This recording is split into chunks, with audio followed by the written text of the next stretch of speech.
कुछ समय पहले की बात है। एक गांव में नरेश नाम का एक किसान रहता था। नरेश के पास एक छोटी सी जमीन थी जिस पर वह खेती करता था। उसकी जिंदगी का एक ही सपना था कि वह अपनी जमीन पर अच्छी फसल उगाए और अच्छा मुनाफा कमाए, जिससे वह अपने परिवार के सारे सपने पूरे कर सके। नरेश का परिवार बहुत छोटा था। उसकी माँ विमला, पत्नी सुनीता और उनका छोटा बेटा गोलू। नरेश बहुत मेहनती था और रोज सुबह सूर्योदय से पहले उठकर खेतों में काम करने निकल जाता। हालांकि उसकी मेहनत के बावजूद उसकी फसलें कभी अच्छी नहीं होती थीं, क्योंकि उसके पास न तो अच्छे बीज थे और न ही सिंचाई के पर्याप्त साधन। फसलों की सिंचाई के लिए नरेश को ज्यादातर वर्षा पर निर्भर रहना पड़ता था। फिर भी वह अपनी स्थिति से संतुष्ट था और हमेशा भगवान का धन्यवाद करता था। गांव में एक अमीर व्यापारी सेठ वीरेंद्र भी रहता था, जो बहुत लालची और निर्दयी था।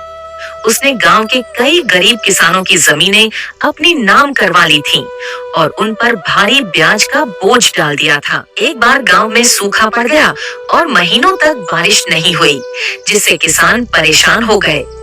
नरेश की भी फसल सूख गई और उसके पास खाने को कुछ भी नहीं बचा। उसकी स्थिति बहुत खराब हो गई। भाई, इस साल तो बड़ी मुसीबत आ पड़ी है। हमारी सारी फसल सूख गई है। अब हम क्या करें? मेरे पास भी कुछ नहीं बचा। बच्चों के लिए खाना तक नहीं है। सरकार से भी कोई मदद नहीं आई है। हमें किसी से मदद मांगनी होगी या हम भूखे मर जाएंगे।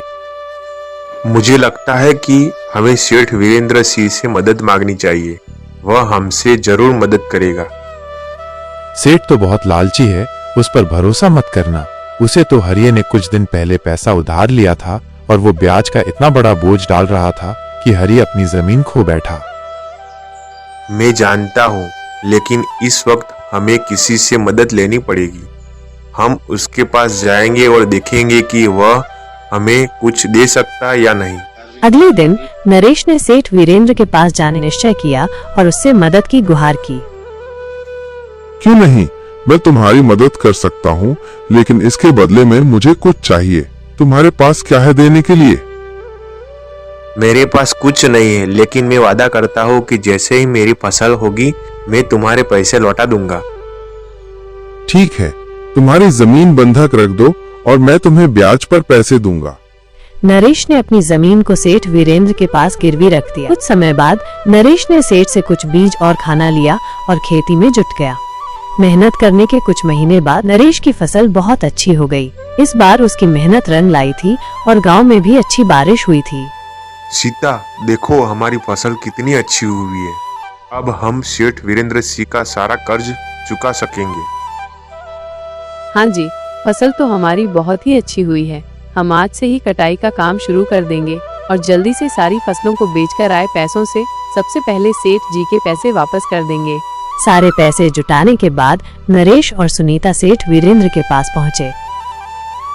सेठ जी, यह लीजिए आपके पैसे जो मैंने आपसे कर्ज लिया था, और ब्याज मिला के यह पूरे पैसे हैं।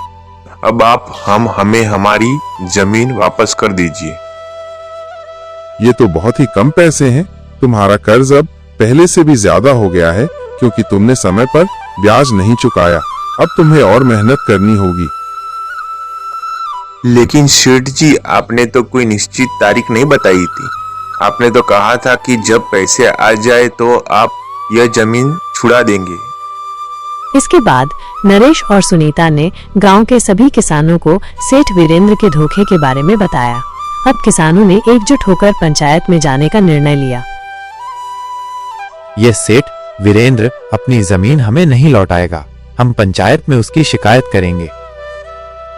हाँ, हमें पंचायत में जाकर उसकी धोखाधड़ी का मामला उठाना होगा।